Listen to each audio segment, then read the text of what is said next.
It started with the sharp crack of heels on wood, fast, angry, like a gavel slamming down on my life. Before the sun even cleared the rooftops, she was storming the dock, pearls bouncing on her neck, phone already recording, voice slicing through the quiet air as if the whole Marina had gathered to watch my public trial. She pointed at my boat like it was some kind of community disgrace, shouted across the water that I didn't belong here, and then hit me with the ultimate threat, that she'd filed a report, and I'd be gone before sundown. I almost laughed at the way she called it her Marina, because what she didn't know, what she couldn't even imagine, was that the deed in my desk drawer said otherwise. That was my first morning dealing with Denise, the newly crowned HOA president. She'd been circling the neighborhood for weeks, waving her clipboard like a sheriff's badge, handing out fines for flower pots and towels left to dry. But I'd stayed off her radar, until now.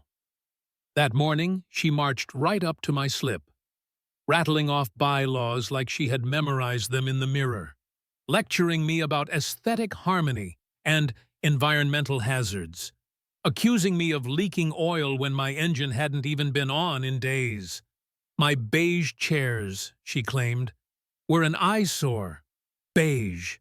It took every ounce of patience I had not to spit coffee through my nose. I wanted to snap back, to throw it all in her face right then. But instead I sipped my cup and let her think she was queen of the dock. Because sometimes, watching someone walk confidently into their own checkmate is better than rushing the board. Still, the smug look she wore when she turned away, it stung. Not because I feared her, but because everyone else seemed to. Around the marina, people lowered their voices, avoided eye contact, as if siding with me would put a target on their back. Pete, the mechanic, who usually had a smart remark for everything, just muttered, "She's on a tear," and shuffled away.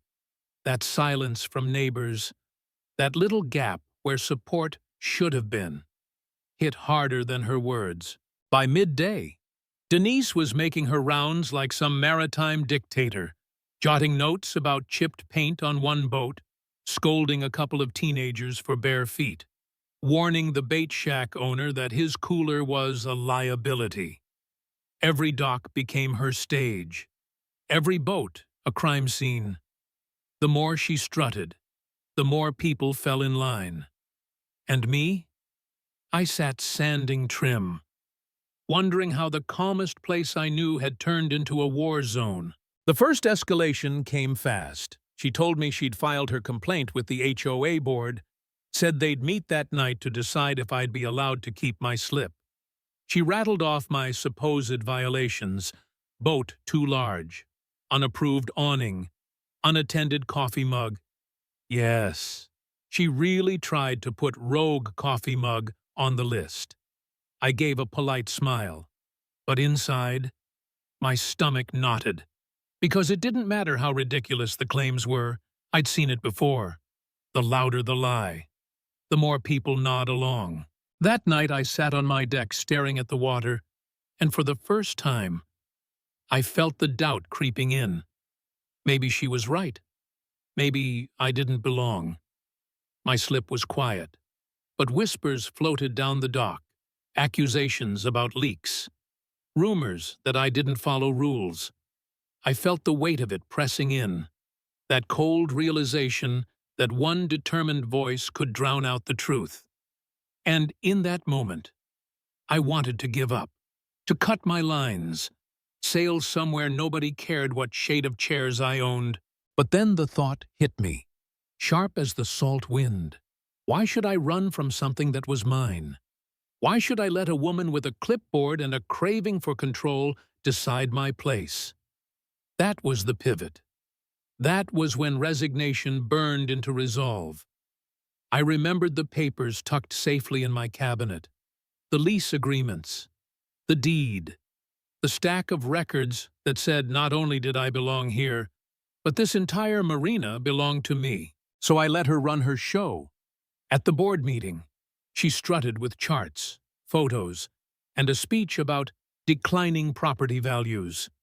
I sat in the back, arms crossed, stone-faced. She mistook my silence for weakness, which made it even sweeter when the county inspector came 2 days later. She practically tripped over herself trying to follow him onto my boat. Babbling about safety codes, he ignored her, asked me for permission, and spent an hour going over every inch of my vessel. When he left, his face unreadable, she pounced. "Well, serious non-compliance?" His monotone reply, "The report will be filed with proper channels," deflated her like a punctured sail. Word spread quick. By the time the county's official report landed in the office, "No action required," half the marina knew. But I didn't broadcast it yet. Timing mattered. Denise had scheduled a special compliance review, bragging it would be my downfall. I let her stack the stage with accusations, let her voice carry as she presented new nonsense about migratory birds and decorative lights. Then I stood, handed the board copies of the county report, and watched the room shift. Her smile froze as members read line after line clearing me. And then came the final card. I laid down the ownership documents, the deed with my name signed in ink. The board president's eyebrows shot up. The crowd murmured. Denise went pale. For months, she'd been barking about her Marina, and in one sheet of paper. The truth crushed her crown. I owned it all. Her collapse wasn't cinematic. There was no screaming meltdown, no flailing fit. It was quieter, heavier. She sat frozen, folder clutched like a shield, while voices rose around her. "You're not president anymore," someone said flatly. Another muttered, "We're done with this drama." And for the first time, she had no comeback, just silence. But Denise wasn't the type to retreat gracefully. The next day, flyers appeared, slipped under doors and taped to windshields, warning that I planned to sell the marina to developers, fear-mongering at its cheapest. People wavered for a moment, until I called a community meeting. Under HOA authority, but as the legal owner. I laid out the records, the plans, the proof that there was no sale, no scheme. Denise tried to interrupt, but the crowd cut her off, voices sharp, fed up. One man snapped, "Why are you even speaking? You're not on the board." The murmur built, people shaking their heads, turning away from her. That was the moment the power she clung to slipped through her fingers. The days that followed, she unraveled in public. She dragged a lawyer to my slip, but he wilted after reading my lease. She berated a teenage dockhand, and the story spread until even her allies backed away. Her husband stopped by one evening, shoulders sagging, muttering that he'd told her to stop, but she wouldn't listen. By then, she was grasping at anything, accusing me of tax fraud, bribery, monopoly laws. Each claim collapsed faster than the last, and each collapse pulled her further into isolation.